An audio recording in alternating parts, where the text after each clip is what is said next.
Bonsoir à toutes et à tous. Le dialogue politique, celui annoncé par le chef de l'État, le président Patrice Talon, est désormais du passé. Ce dialogue censé décrisper la crise politique née des dernières élections législatives a accouché de 6 recommandations et de 18 doléances adressées au chef de l'État. Des conclusions qui suscitent beaucoup de commentaires depuis le samedi dernier, jour de la fin de ces assises de 3 jours.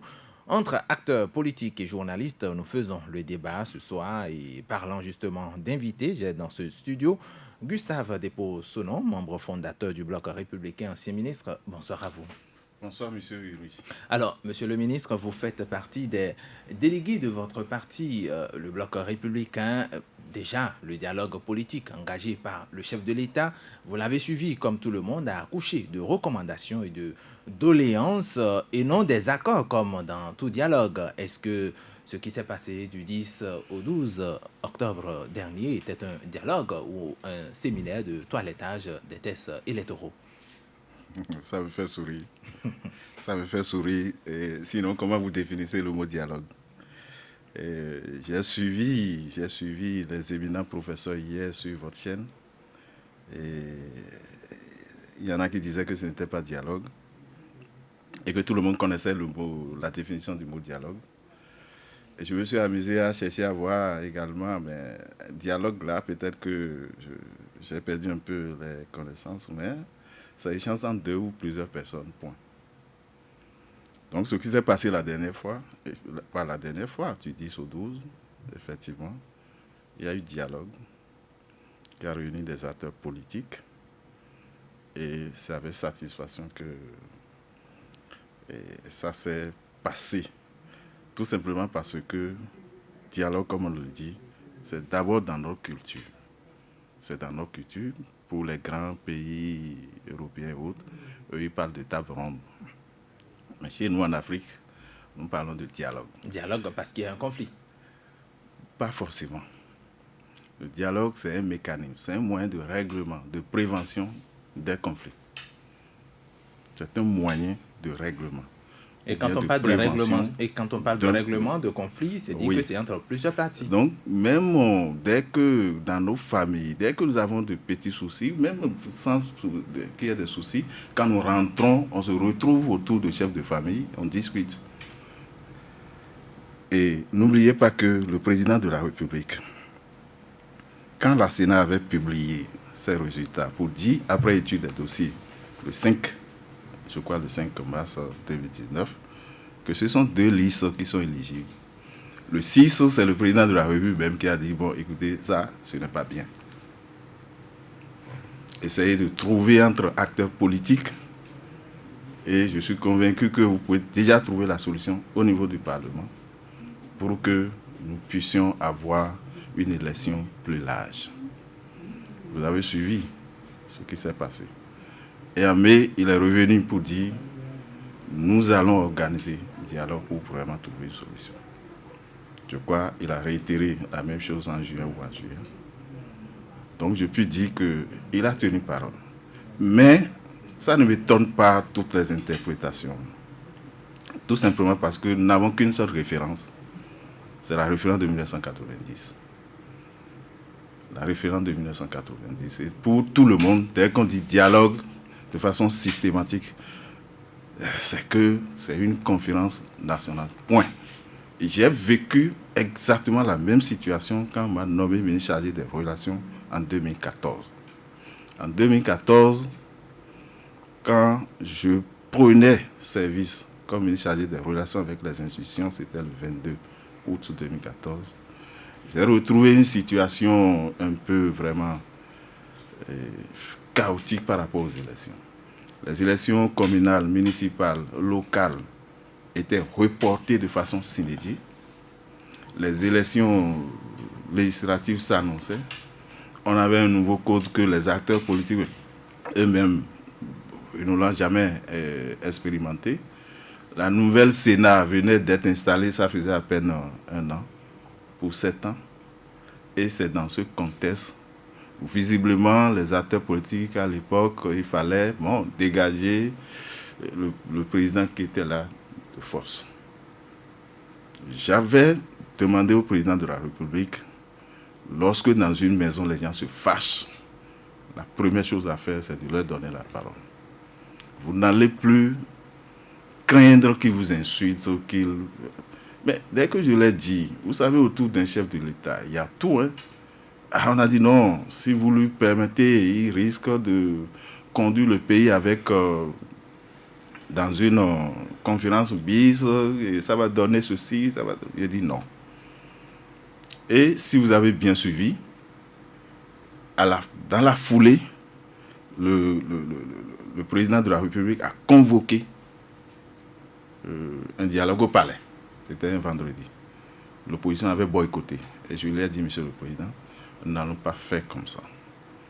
Vous me donnez mandat, nous allons préparer. Je vais rencontrer les acteurs politiques, mais autorisez-moi à toucher tous les opposants comme mouvanciers à l'époque. J'ai fait le tour de tous les acteurs politiques. Et on a fait 15 jours. Nous, on a fait 15 jours, on a écrit 2 pages. Parce que entre les acteurs politiques, ce n'est pas facile. Je dis, on a écrit 2 pages. Le professeur Victor Topano, à l'époque, était... je l'avais sollicité pour m'appuyer. J'avais choisi personnellement ceux qui pouvaient m'appuyer à l'époque. Oui. Donc, c'est pour vous dire que il y a eu c'est pratiquement le même schéma. C'est le même schéma. Le président de la République, et il a été clair, il a dit selon lui, et le diagnostic qu'il a fait, c'est que les 2 lois qui nous ont posé plus de problèmes, à l'application, les acteurs politiques ne se sont pas retrouvés. Et par conséquent, il faut les toiletter. Et n'oubliez pas que nous sommes encore dans jusqu'à nouvel ordre, la Constitution de 1990 est en vigueur. Tout à fait. Alors, Vigile Avancé, je demandais tout à l'heure, est-ce qu'il ne manquait pas quelque chose à ce dialogue-là? Est-ce qu'il y a eu dialogue? Moi, je repose la question parce que j'ai entendu le ministre Onon définir le dialogue comme étant échange entre 2 personnes, ça s'arrête là. Ben oui, dialogue, ça, c'est si je vais enseigner le dialogue aux enfants en 5e. Dialogue, Femi parle à Yemi, oui, il a dialogue. Tout à fait. Mais ça s'arrête là. C'est pas un dialogue, ça, monsieur le ministre. Et le dialogue, c'est quoi? Mais c'est pas un dialogue. La preuve, vous vous êtes contredit tout à l'heure. Vous avez dit, quand vous avez pris votre initiative en 2014, vous avez contacté tous les partis, voilà, tous les acteurs politiques. C'est bien ce que vous avez dit, oui. N'est-ce pas? Oui. Est-ce le cas maintenant? Mettons. D'accord. Le dialogue d'abord. Et faisons attention, parce que quand on parle de désert de compétences, j'ai l'impression que, comme la mer, ça nous le ramène. Ce n'est pas de vous qu'il s'agit. Hein. Je vous suis. Mais je ne comprends pas. D'abord, ce qui s'est passé, ce n'est pas dialogue. Et on fait l'effort de nous faire appeler ça dialogue, comme si c'est parce que les gens l'ont dit que nous, on va accepter que c'est un dialogue. Oui, un dialogue dans un conflit. Dans un conflit ou une sortie de conflit, c'est, n'est-ce pas, la discussion entre les différentes parties. Pas plus. Les partis en crise notamment. Les partis en crise notamment. Pas plus. Vous dites dialogue pour sortir de crise. Mais vous sortez de la crise. Même en temps ordinaire, quand vous dites, même en temps ordinaire, quand ce n'est pas la crise, si c'est pour prévenir la crise, et que vous laissez tomber une partie à chaque fois, vous laissez tomber une partie, mais la crise viendra au galop. La crise viendra, il n'y a pas de dialogue. Pourquoi on a peur de le dire? Le chef de l'État a le droit d'organiser ce qu'il a organisé. Il a le droit de dire, ma solution à moi, c'est de réunir les gens à la plage, ces différents acteurs-là, pour qu'ils me sortent, n'est-ce pas, des clés pour que je m'en sorte. C'est comme ça il a vu les choses. Maintenant, tout le problème, c'est qu'il force à appeler ça dialogue et nous fait appeler ça dialogue. Tout comme, monsieur le ministre, je suis ingénieur des ponts et chaussées. Désormais, le gouvernement dit pour recruter des ingénieurs des ponts et chaussées, il faut passer par un test. Moi, j'avais déjà mon diplôme. Je l'ai depuis 10 ans. Je donne un exemple, évidemment. Bien sûr. Et on dit, bon, concours, les aspirants à la profession d'ingénieur des ponts et chaussées. Et c'est des aberrations, tout ça. C'est des aberrations. Pour vous, C'est- il n'y a pas eu dialogue. Hein? Je retiens mais- fondamentalement mais- qu'il n'y a pas eu dialogue, mais Joël Tchogbe... Si dialogue, c'est échange entre des gens, Deux oui, personnes. oui. Et ça, Là- c'est dialogue en 5e. D'accord. Mais il n'y a pas de dialogue pour sortir d'une crise. Joël Tchogbe, On peut vous pas étiez discuter ça. à l'intérieur de cette salle, de la salle bleue du Palais des Congrès. Est-ce qu'il y avait dialogue? Voilà. Si on s'en tient évidemment à cette définition classique rappelée ici par le ministre, hein, que d'ailleurs je remercie donc mes instituteurs, déjà au CM2, au CE2, qui déjà m'ont enseigné parce que mon papa lui-même également enseignant. Si on s'en tient à cette définition classique, je peux dire que ce que j'ai observé pendant les 3 jours, c'est effectivement un dialogue. Parce que nous n'avions pas remarqué donc, dans la salle bleue du Palais des Congrès à Cotonou, le ministre sonnant lui seul au milieu de la salle, regardant donc en l'air et parlant donc au mur. Pas du tout. Donc, même si nous prenons uniquement un seul parti, je prends l'exemple du bloc républicain avec les 12 délégués envoyés donc à ces assises.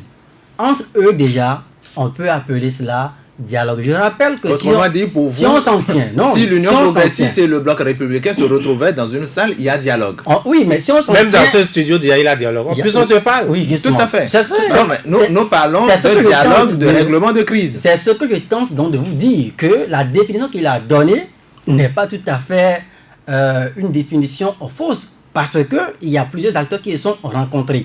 Maintenant, nous prenons le mot dialogue maintenant dans le contexte politique, puisque nous y étions également, nous avons assisté donc de près ce qui s'est passé.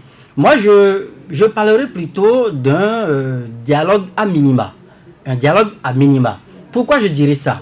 Je dirais ça parce que justement, il faut voir que les délégués qui ont été convoqués, il y a eu essentiellement des partis politiques représentés donc qui revendiquent leur appartenance à la mouvance présidentielle. Et si on s'en tenait là, si on s'en tenait uniquement à ces partis qui sont donc issus du chef de l'État ou bien proches du chef de l'État, je ne parlerai même pas d'un dialogue à minima. Mais à partir du moment où on a réussi à inviter la faction modérée, je vais le dire comme ça, de la FCBE, représentée par M. Paul Rompé oui. et compagnie, tout au moins, ce parti aujourd'hui qui a quand même acquis une certaine légitimité dans l'opinion publique, même si aujourd'hui le parti est en crise, c'est un grand coup que le chef de l'État a frappé. Et je voulais dire que l'invitation de la FCBE, même si c'est l'aile modérée Paul Rompé, rentre dans une logique de légitimation du concept dialogue politique, dialogue peut-être inclusif.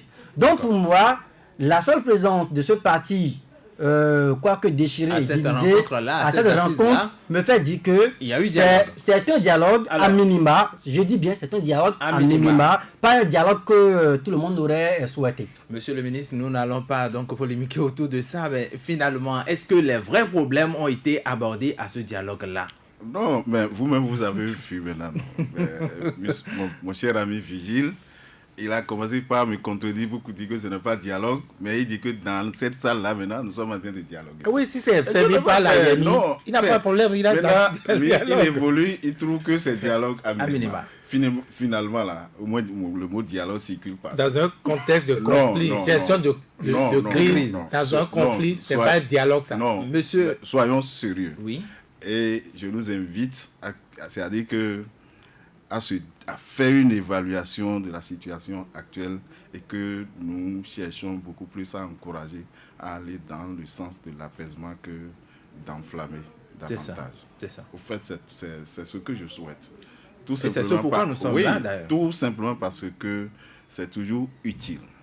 Vous savez que dans une nation, tout part des hommes politiques. C'est nous, les hommes politiques, qui créons tous les problèmes. Tout part de nous. Si vous le savez, c'est aussi bien. Oui, si à un moment T donné, on peut réussir à réunir un certain nombre pour se parler, c'est déjà important. C'est déjà important. Et du 10 au 12, je crois que ne comparons pas la situation de 2014 que j'ai rappelée comme celle d'aujourd'hui. 2014, on s'était retrouvé dans une situation où il y avait une plateforme où vous avez tout, syndicats, société civile, acteurs politiques, tout le monde. Bon, moi, quand j'ai pris, j'ai dit, mais on va faire quoi avec? Et on avait plus de 200 partis. Quand je vous disais, je parcourais les gens, on se disait, qu'est-ce qu'il faut faire? Le jour où j'avais réuni d'abord la plateforme, où il y avait société civile, tout ceci, je vous jure, le jour-là, non, c'est important. Le jour-là, on ne pouvait même pas tenir dans la salle parce qu'on dirait que ça allait prendre feu. J'étais obligé de dire, je fais maintenant dialogue politique. Je réunis les acteurs politiques. On a extrait les gens de la société civile. Des gens de la société civile, syndicats et autres, là, pour dire les problèmes que nous aurons abordés ne sont pas les mêmes. Maintenant, pour cette fois-ci, faudrait-il encore inviter les 200 partis ou s'en tenir? Parce que jusqu'à nouvel ordre, la nouvelle charte des partis politiques, le nouveau code ne sont pas encore abrogés. Donc, si je veux faire un dialogue politique aujourd'hui, ça peut créer des problèmes. On ne souhaite pas. Ceux qui ne sont pas représentés aujourd'hui, ils ne sont pas encore exclus. On trouvera le moyen pour poursuivre. Donc, c'est pourquoi je dis n'enflammons pas. Tout simplement pour dire, si vous faites dialogue politique dans le contexte actuel, vous êtes obligé de vous référer au point des partis politiques. Et si vous allez au ministère de l'Intérieur qui fait l'enregistrement, on va vous donner une liste de 9 ou de 10. Malheureusement. Je dis bien malheureusement. On ne souhaite pas. Donc c'est un dialogue préparatoire, vous l'admettez? Est-ce que c'est un dialogue préparatoire? Ce n'est même pas préparatoire. C'est un dialogue tout simplement. C'est un dialogue. Voilà. Et c'est des étapes. Demain, on peut encore se réunir.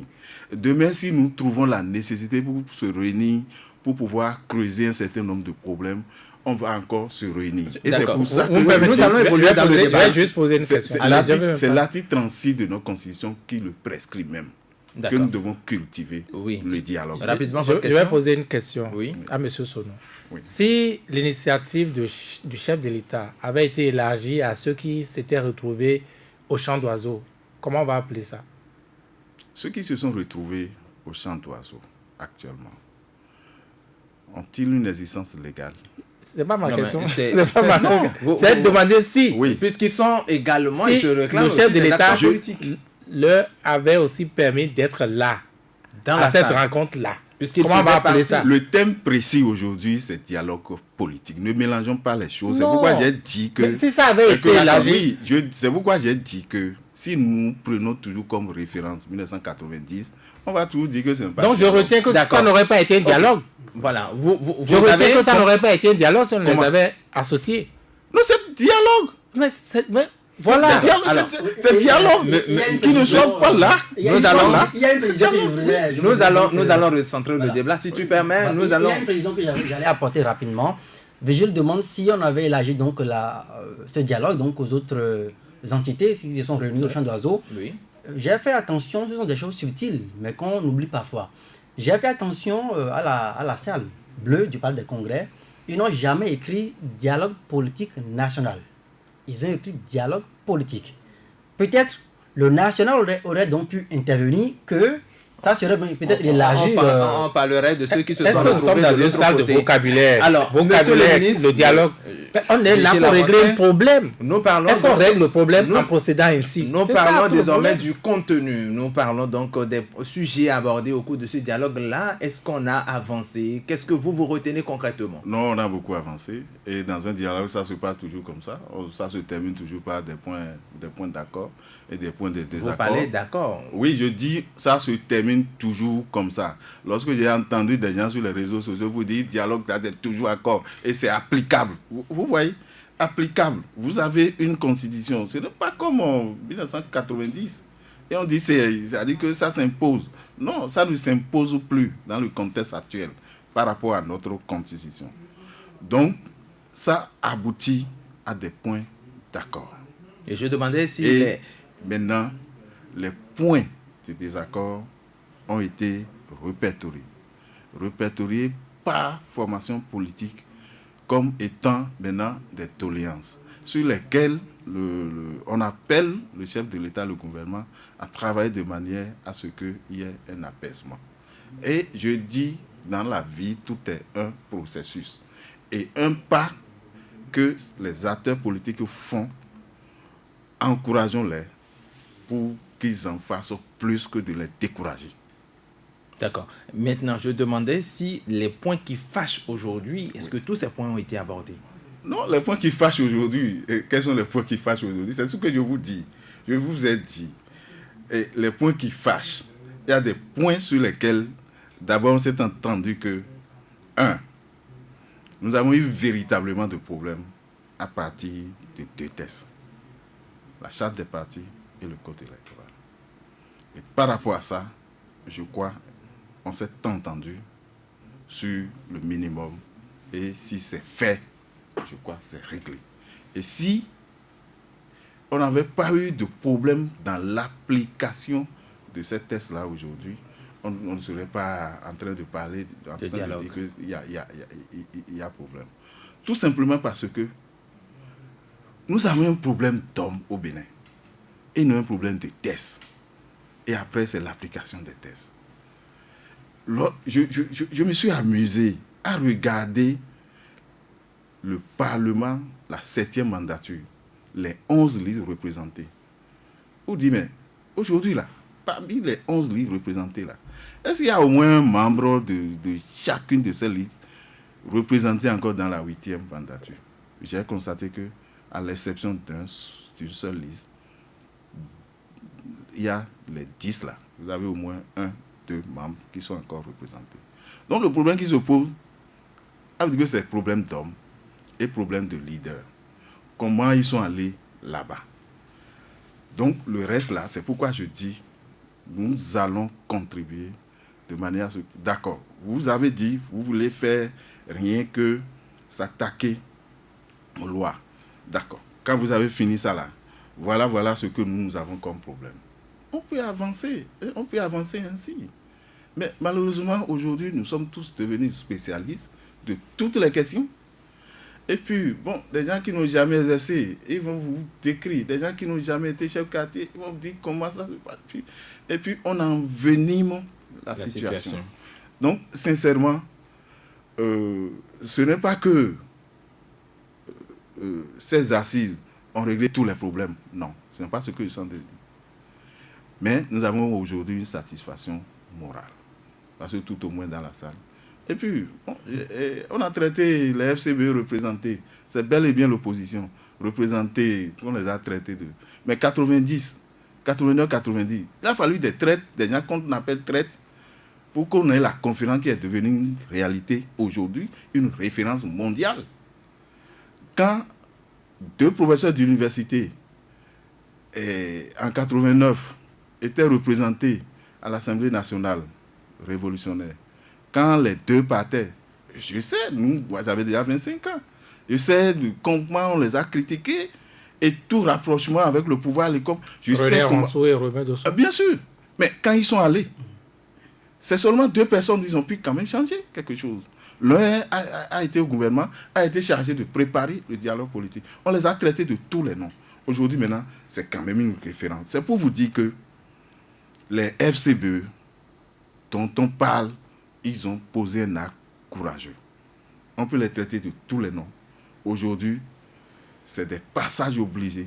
C'est ceux qui cultivent aujourd'hui pour qu'il y ait vraiment la paix, pour nous permettre de régler tous les autres problèmes. C'est ça. Alors, au cours de ce dialogue, on a parlé entre autres du rôle du ministère de l'Intérieur désormais, qui va jouer un rôle administratif, et ce sont les délégués qui ont parlé de ça. Il y a également la question de la représentativité des femmes au niveau donc des institutions. On a abordé également la question du statut de l'opposition. Est-ce que vous, quand vous prenez ces points, est-ce que vous ne voyez pas qu'il y a quand même une certaine ressemblance par rapport au projet, sinon au deuxième projet de révision de la Constitution introduit au Parlement par le chef de l'État? Voilà encore un autre problème.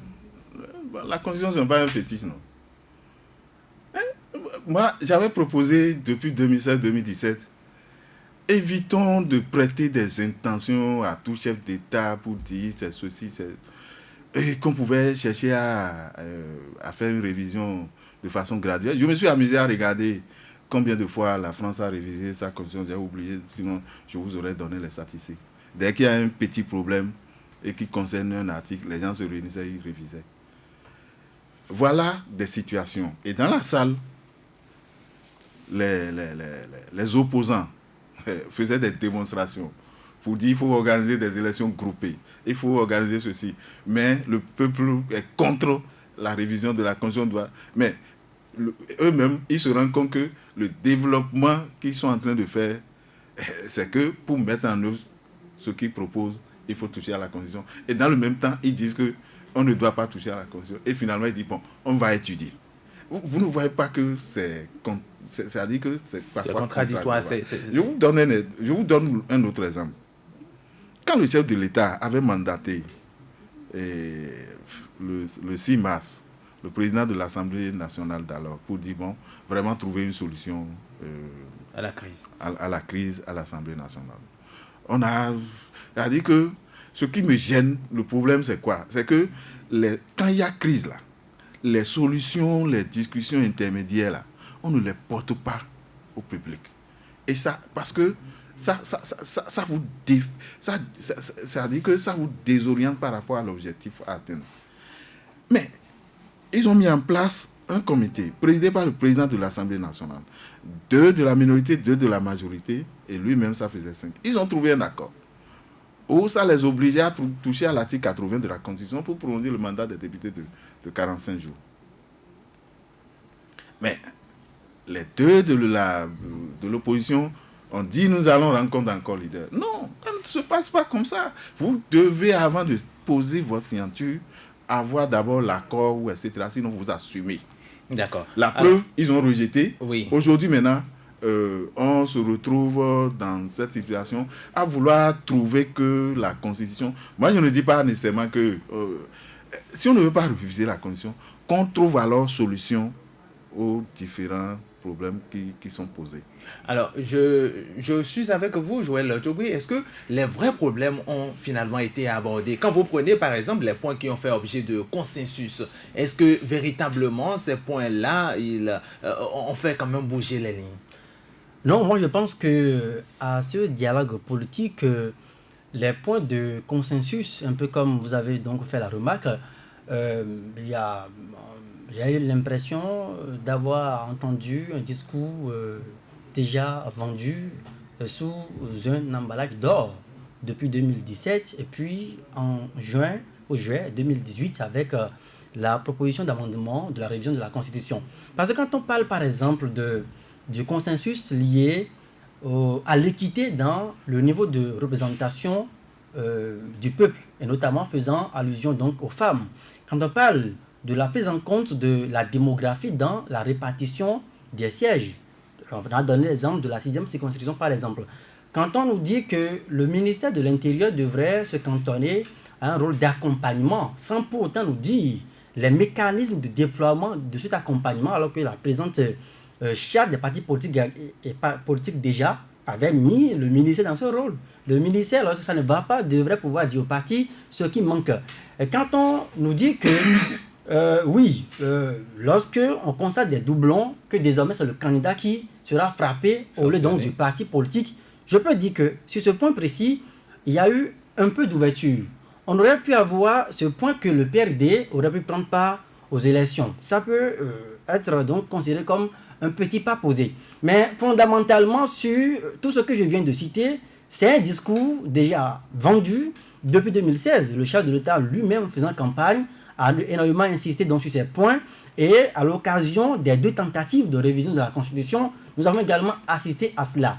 Donc, et grave, je ne sais pas si je me trompe, j'ai entendu le rapporteur qui dit que le principe du cautionnement a été également validé. Cela voudrait dire que les cautions faramineuses, n'est-ce pas? Il dit le principe. Le principe du cautionnement. Alors, on n'a pas retenu un montant. Voilà, le montant reste donc à étudier. Les délégués n'ont pas cru devoir, dans la salle, en même temps, préciser. Un peu comme ils sont restés évasifs sur le rôle d'accompagnement des partis du ministère de l'Intérieur. Alors, quand on nous dit tout ça, et qu'on retient également le principe donc des 10%, pour être éligibles à la répartition des sièges, sans pour autant également nous proposer quelques mécanismes. C'est vrai, eux-mêmes, ils ont dit, on peut projeter donc des ateliers de réflexion pour accoucher donc des documents techniques. Donc, fondamentalement, sur ces points de consensus, moi, je suis resté, je ne dirais pas sur ma faim, mais j'ai eu l'impression que ce sont des discours déjà vendus au peuple béninois qui se sont heurtés à des résistances par ailleurs avec les échecs répétés de la révision de la Constitution. Maintenant, je vais revenir sur rapidement les points de discordance. Oui, rapidement. Les points de discordance. En 1 minute. Je pense qu'à ce niveau, peut-être que c'est là où les délégués ont peut-être péché. Péché parce que dans l'appréhension populaire, les points qui fâchent fondamentalement, lorsqu'on parle des poursuites à caractère politique, lorsque on déplore le fait que des Béninois se soient retrouvés aujourd'hui en exil forcé ou bien de gré, lorsque on soupçonne des juridictions d'être aux ordres d'un pouvoir politique qui les instrumentalise pour poursuivre donc des acteurs politiques, et que finalement, les délégués trouvent que c'est opportun de recenser tout cela, un peu comme pour contenter donc tous les délégués. On a créé la rubrique les demandes particulières et qu'on annexe ces demandes au rapport. Voilà. Pour moi, on aurait pu trouver, mais on peut, un autre mécanisme. On peut comprendre que le chef de l'État a déjà verrouillé donc la discussion sur la charte et le code, ce qui a fait que le président n'a pas eu forcément la main. Monsieur le ministre, dites-nous, on a vu des dialogues politiques au Burkina Faso, au Sénégal, au Cameroun, mais nous savons également, en amont, il y a des dispositions, il y a des décisions qui ont été prises. On a vu des chefs d'État prendre des décisions comme quoi il faut libérer les prisonniers politiques. Au Sénégal, on a vu la libération du maire de Dakar ou de l'ex-maire de Dakar. Au Cameroun, on a vu également la libération de Maurice Kamto, bien après la clôture des assises, mais bien avant, il y a d'autres qui ont été libérés. Aujourd'hui, au Bénin, rien n'y fit jusqu'à ce jour. Est-ce que vous ne voyez pas qu'on n'a pas véritablement avancé par rapport à ce que le peuple aurait souhaité? Non, moi j'ai espoir que ce n'est pas encore tard. Et c'est pour ça qu'au lieu d'envenimer, je préfère beaucoup plus qu'on encourage. En fait, c'est moi mon combat. En 90, on a été le tout premier pays à organiser la conférence en 10 jours. Tout à fait. Mais quand les gens ont cherché à nous copier, vous savez ce que ça a donné. D'autres ont fait pendant des mois, pendant des semaines, et ont fait des jonglages, etc. etc. Donc, nous n'allons pas faire... je suis entièrement d'accord, mais dès qu'on commence par dire, bon, il n'a qu'à faire ce qui... C'est pour ça que l'une de mes préoccupations, c'est quoi? Si tant qu'on veut dialoguer, on n'a même pas besoin de préalable. Parce que toutes les questions sont des points à débattre. Parce que nous n'avons pas les mêmes compréhensions de ces différents points. Conséquence, on vient, on va s'asseoir. Tout ce que vous avez dit, moi j'ai espoir. On a fait une longue liste, je crois que ça doit faire 18, au président de la République, pour décrisper l'atmosphère. Et je crois que le président de la République, avec son gouvernement, ils vont l'étudier favorablement pour qu'on aboutisse à la décrispation totale. Et cela passe par un accompagnement. Parce que si on donne toujours l'impression que c'est des... Je ne sais pas... Non, on va éviter le va-t-en-guerre. D'accord. Alors, Vigile Avancé, si vous le permettez, avant de vous donner la parole, il y a un invité qui était également annoncé sur ce plateau, Parfait Aoyo. Il est Aoyo, Parfait Aoyo, voilà. Il est membre du Parti du Renouveau démocratique, monsieur Aoyo. Bonsoir. Bonsoir et toutes mes excuses. Ah oui, vraiment, vous êtes venu. Nous sommes en tout cas encore en train de faire ce débat-là, heureusement. Pour le PRD, nous allons directement au fond du sujet. Pour le PRD qui a suivi ce dialogue-là, vous étiez dans la salle. Qu'est-ce qui a fondamentalement changé à l'issue de ce dialogue-là? Ce qui a fondamentalement changé, c'est que les Béninoises et Béninois, toutes tendances politiques confondues, se sont parlé. Ce qui a fondamentalement changé, c'est que le PRD a saisi cette tribune pour présenter clairement sa philosophie de la politique sur toutes les questions de la République et précisément, sans se diluer, précisément apporter 3 grandes mesures qui, selon elle, selon son expérience, auraient permis de décrisper la situation et de nous amener vers l'unité nationale. Quelles sont ces mesures-là? Alors, il ne vous échappe pas que nous étions au dialogue politique parce que les dernières élections issues du vote des 2 lois que sont le code électoral et la charte des partis, ces dernières élections, disais-je, ont été des élections qui ont été catastrophiques à tout point de vue, au point où s'en est sorti une Assemblée nationale illégitime.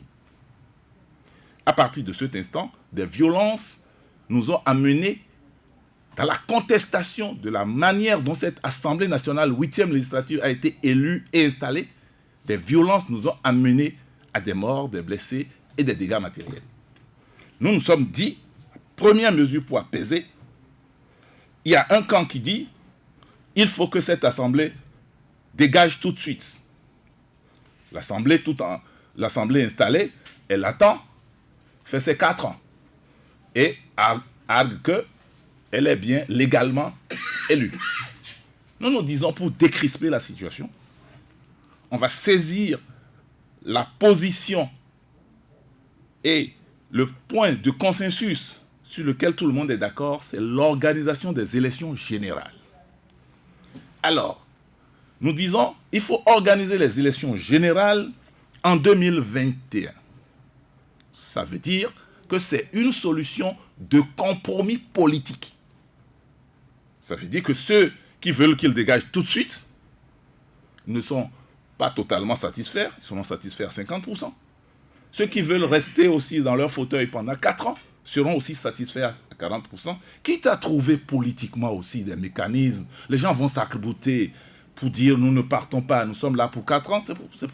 On va trouver des mécanismes pour les dédommager aussi. Donc pour nous, cette assemblée ne peut pas continuer. Cette assemblée ne peut pas continuer. En participant par exemple à ce dialogue-là, est-ce que vous ne légitimez pas ce Parlement? Mais je ne légitime pas, d'autant plus que le PRD a mis cette proposition sur la table. On ne légitime pas. Mais cette assemblée-là doit donc valider les propositions issues de ce dialogue-là. Attendez. Il faut bien une assemblée. Si on ne dit rien, elle continuera pendant 4 ans, non? Maintenant qu'elle est là, nous nous disons avec force et conviction qu'il faut pas qu'elle aille au bout. Et par conséquent, c'est pour ça que nous disons on organise les élections générales. En 2020. En 2021.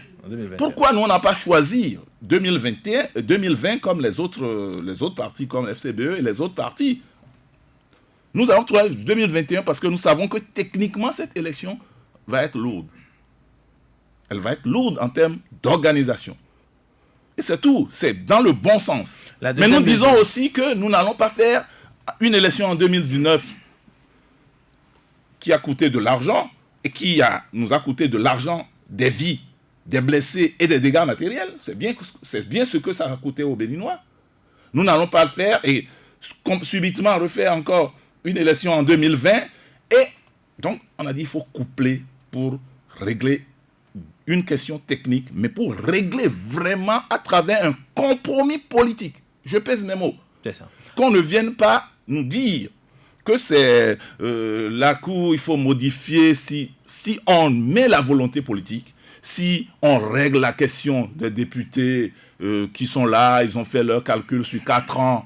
Bon, bref, on trouvera les mécanismes politiques pour pouvoir régler cette question. Le Bénin, il y aura un grand ouf. Voilà. Ça, c'est le premier élément. Non, voilà. Si vous permettez, avant la deuxième mesure. Si vous permettez, avant la deuxième mesure, ce que vous proposez, que ce soit l'Assemblée à dégager, que ce soit les élections générales, ça appelle une conséquence, la révision de la Constitution. Comment vous réglez ça? De toute façon, de deux choses l'une. Hein. Soit on fait rien, ou on agit. Si on fait rien, il y a la tension. Si on agit, la tension baisse. Alors, donc, nous ne sommes pas allés dans la salle en 72 heures avec la prétention d'écrire techniquement toutes les dispositions. Nous mettons nos propositions politiques. Je répète, nous sommes allés proposer une démarche de sortie de crise politique. Donc, il faut faire des compromis politiques. Est-ce que vous pensez que vous étiez en nombre suffisant réunis ce jour-là à la place Ce n'est pas... Attendez, pour décider de la révision de la Constitution et l'obtenir? Personne n'a parlé de révision de la Constitution. Ce que vous appelle cette conséquence, forcément. Bon, nous, on a proposé cela. On attend, dans la suite, pour nous, d'abord, le dialogue est un processus. Même ceux qui ne sont pas arrivés, ils vont rattraper le processus. Si tant est que leur préoccupation, c'est de décrisper la situation et de travailler ensemble. Un peu avant vous, il y a le ministre qui disait tout à l'heure qu'on ne peut pas vouloir une chose et son contraire, et que cela appelle nécessairement à... C'est pas grave. À la date d'aujourd'hui, rien n'a bougé dans le pays. Ça veut dire qu'on peut toujours rattraper d'une manière ou d'une autre. Je vous dis, je répète, que si nous nous cantonnons derrière des arguments qu'on a déjà entendus et qu'on connaît, et qu'on ne fait pas un sursaut politique, il y aura toujours un problème. Or, dans le discours d'ouverture du chef de l'État, il a dit de proposer des solutions qui nous amènent à la cohésion nationale, à la paix. C'est ça que nous avons proposé. Et il a ajouté, permettez-moi de citer de tête, que nos compatriotes apprécieraient très bien si la classe politique cédait un peu de son confort pour faire des efforts pour accepter. C'est déjà la voie. Donc chacun va perdre quelque chose pour qu'in fine, le Bénin gagne. Et il conclut en disant, seul le Bénin est éternel. La deuxième mesure, toujours découlant. Je précise, on n'est pas allé dans la salle pour régler toutes les questions politiques en suspens dans le pays. On a bien lu. Lisez les 5 points qui ont été abordés. C'est des mesures liées au code électoral et à la loi électorale, aux élections qui en sont suivies et aux violences. Donc nous avons dit que précisément le président Yahi Boni, qui a été poursuivi suite aux événements de 1er et 2 mai, que d'arrêter les poursuites à son encontre. Ça suppose en filigrane que tous les autres qui sont arrêtés dans ces conditions-là. Mais dans des conditions liées aux violences post-électorales. Il faut bien que ça soit très clair, qu'on ne vienne pas mélanger. Nous n'avons pas dit qu'il n'y a pas de problème par ailleurs sur d'autres sujets dans le pays. On nous a posé une question très claire, nous avons répondu de manière claire, nous restons ouverts pour toute autre disposition qui ramène la balle à terre et la paix dans la cité. Et troisième proposition, on a dit qu'il faut indemniser tout naturellement. Les familles, à défaut des victimes, donc des morts, à défaut de les ressusciter, les blessés, et puis ceux qui ont subi des dégâts matériels. Voilà. Lorsque nous avions vu la liste de préoccupations des autres partis, FCBE et autres partis, on s'est dit, si c'est aussi une manière pour décrisper la crise, on est preneur. Seulement que nous n'sommes pas aux manœuvres. La balle est dans le camp du chef de l'État. Je veux finir là-dessus en disant précisément que nous, on a espoir qu'il analysera positivement ces recommandations dans le sens de décrispation et dans le sens de compromis politique, dans le sens de vouloir couper la poire en deux. Voilà. Vigile Awansa, est-ce qu'il y a de l'espoir lorsque tout finalement revient au libre arbitre du chef de l'État? C'est lui qui décide de tout. Il y a des recommandations, il y a des doléances par d'autres côtés. Est-ce qu'il y a de l'espoir? Je ne sais pas si vous avez fait attention aux terminologies. Les recommandations, c'est pour les points de consensus. Tout à fait. Ça, c'est les recommandations. Maintenant, les doléances, quand ça plaira bien à votre volonté, je n'allais pas dire, oh, majesté, Mais c'était un peu ça. Vous avez fait attention à la manière dont ça a été libellé par le Tout à fait. professeur. Victor Le Topane. professeur Victor Topane. Comme s'il avait oublié que ces étudiants sont en train de le suivre. Non, je crois qu'il a quand même un problème dans ce pays. Il n'y a aucun problème. Vous voulez faire un procès. Non, mais d'avoir écoutez- les bonnes manières, les bonnes formules. Ah bon, les bonnes manières, les bonnes formules. C'est tout. C'est pas compliqué Mais ça. pourquoi vous dites maintenant que vous voulez que le chef de l'État étudie positivement? Il n'est pas obligé. Il n'est pas obligé. Vous l'avez dit s'il lui plaît bien, mais si ça ne lui plaît pas, où est le problème? Où est le problème? Non. On suppose qu'il est Mais également il est dans la dans même le dynamique. pays. Il est dans Alors, le pays. Il oui, voit la. Monsieur Vigile, oui. nous n'allons pas toujours, après Enflammé. 30 ans d'essai de démocratie, penser que pour régler nos crises, qu'il faut aller toujours par la force. Mais qui a dit, Ce n'est qui pas a la parlé de force. force? C'est Non. de Qui a dire parlé les de choses force? telles Dis qu'elles la sont, vérité monsieur. à quelqu'un. Oui, Dis que ça là, si vous ne le faites pas, si on ne le fait pas, mais- on risque de faire un troisième, un quatrième dialogue. Où est le problème? On peut faire 1000 dialogues. Dialogue, c'est un processus. C'est un processus. C'est un processus. Et je crois qu'il va C'est un processus. Vous avez bien pris de l'air à la plage. Hein, ça. Non, non. Il n'y avait pas de plage. Même, Oui, même- non, même- non, même- même- Il y a C'est M. du bon Sono qui a la oui, parole. même si on nous invite demain, on va encore repartir. Je dis que c'est un processus tant qu'il y aura de petits problèmes. Même s'il n'y a pas de problème, c'est un mécanisme de prévention des crises. Je salue l'arrivée de M. Aoyo parce qu'il faut avouer que le PRD est resté toujours dans un processus de recherche de paix. Le PRD m'a fortement accompagné en 2014-2015. Et ça, je sais de quoi je parle, en toute sincérité. Tout à l'heure, je parlais de, après 30 ans, nous n'allons pas chercher toujours à régler nos problèmes avec la force. Tout simplement parce que l'article 54 de notre Constitution dit le chef de l'État définit et conduit la politique de l'État. Il est le chef du gouvernement et dispose de l'administration de l'armée. Donc, du 6 avril 2016 jusqu'au 5 avril 2021, il a cette... c'est lui qui doit manœuvrer. À ce titre, c'est pour ça que le rapporteur disait, on ne vous impose rien. Mais le chef de l'État, dans son discours, vous avez compris, lui aussi dit, nous recherchons pour que vraiment... Puisque le problème, je vous ai dit, je n'ai pas caché, je suis acteur politique. Le problème que nous vivons aujourd'hui, c'est du fait des acteurs politiques. Et il dit qu'il faut que chacun se départisse de ses intérêts pour que nous puissions obtenir vraiment le consensus qu'il faut. Donc, c'est juste pour ça, c'est des formules de politesse. Vous parlez quand même. Il y a Il mille n'était pas manières. seul avec le chef de l'État dans son salon. Non, je ne le dis pas. Non, mais par exemple, vous ne pouvez pas quand même dire à votre papa à la maison, papa, tu mens. Mais vous pouvez dire, vous ne pouvez pas le dire. Moi, je lui ai pas Maintenant, dit. voilà, dit que, bon, papa, mais ce n'est pas tout à fait juste. Est-ce que ça veut dire que, bon, vous allez dire, bon, mais le chef d'État, il faut libérer. C'est pourquoi j'ai dit. Non, personne Ouais, n'a dit. il n'était pas dans la salle, mais pourtant, j'ai dit, moi, j'ai... Le chef de l'État, on Espoir. sait qu'il n'avait pas reconnu qu'il y a des prisonniers politiques, il y a des exilés politiques. Tout à l'heure, je viens de vous dire que c'est déjà heureux.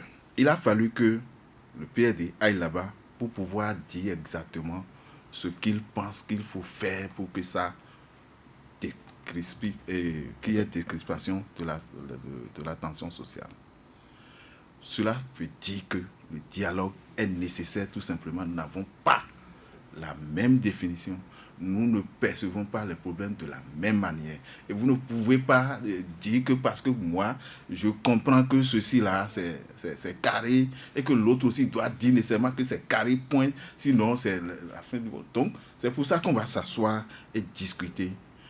Si une partie dit il n'y a pas d'exilés politiques, tout à l'heure, on a dit par rapport aux crises, aux violences, tout ce qui s'est passé après les élections, il faut faire l'effort d'abandonner toute poursuite.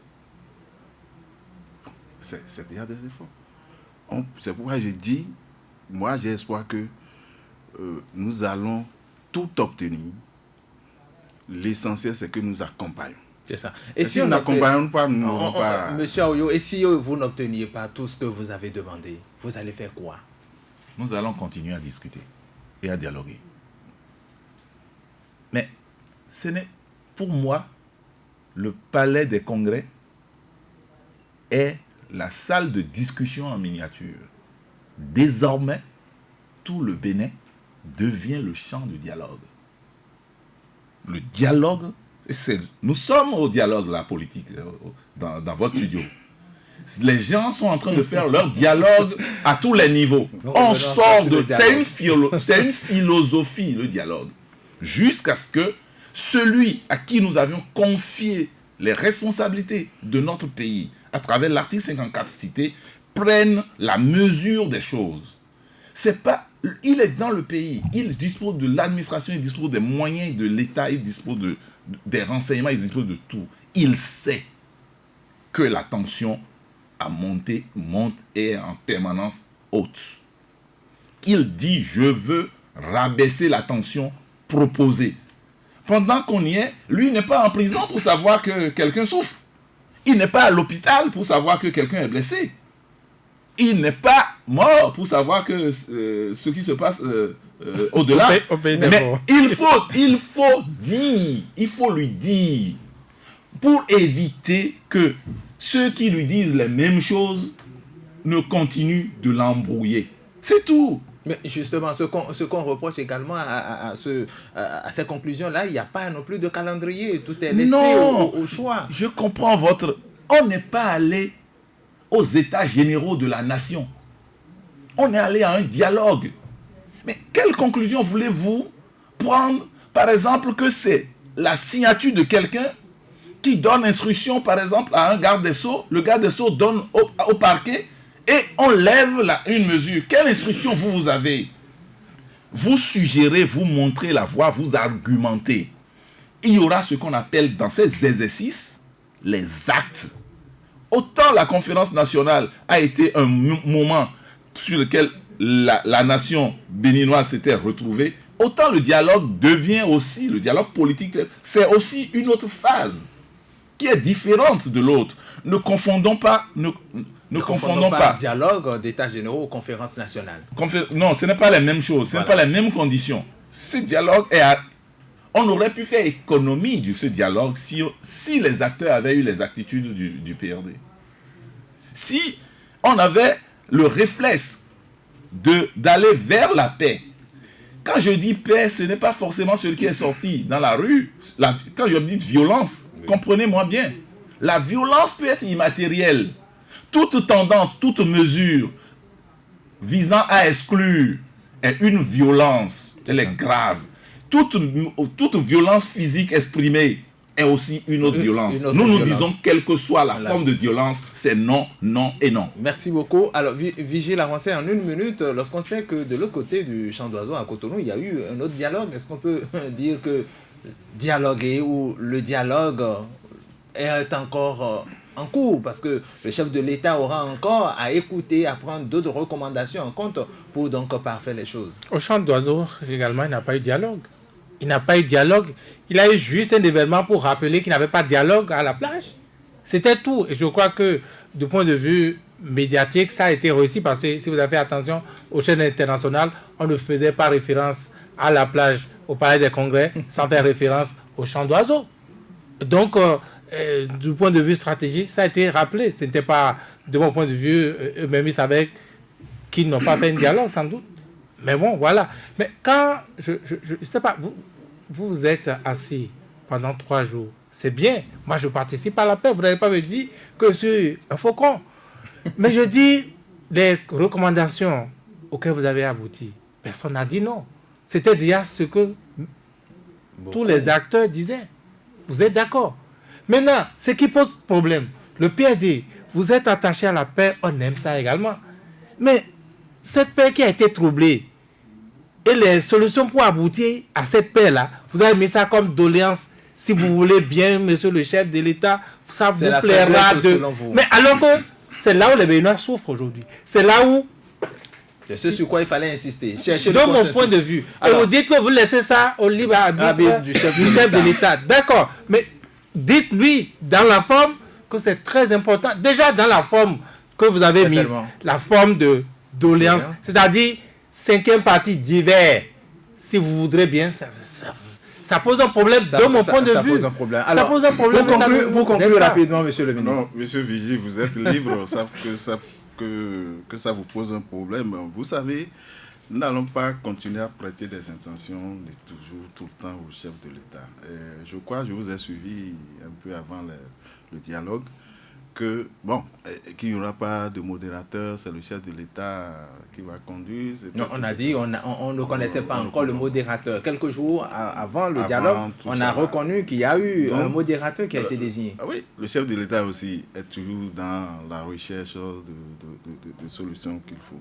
Vous voyez, le dialogue, comme je l'ai dit, en 30 secondes. Oui, à l'entame, c'est un mécanisme de prévention et de règlement des conflits.